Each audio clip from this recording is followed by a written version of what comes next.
এটি কোনো গল্প নয়, এটি বাস্তব। আজ আমি আপনাদের সাথে কিছু কষ্টের কথা শেয়ার করতে চাই। আমি এখনো চাকরিটা পাই নাই, কিন্তু আমার চেষ্টা থেমে নাই।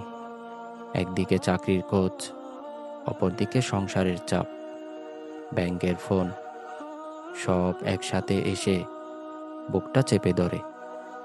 কেউ আশ্বাস দেয় না, কেউ বলে সব ঠিক হয়ে যাবে। এই সময়ে যদি নিজের পরিবার, স্ত্রী আর সন্তানের পাশে থাকা পাই, তাহলে একজন মানুষ আবার দাঁড়াতে পারবে। হে আল্লাহ, তুমি দয়া করো, আমার পরিবারকে রহমত দাও, যেন বিপদের দিনে তারা আমার পাশে দাঁড়াতে পারে। হে আল্লাহ, আমার স্ত্রীকে রহমত দাও, একজন স্বামীর এই কঠিন সময়ে যেন তার সাহসটাই আমার সবচেয়ে বড় শক্তি।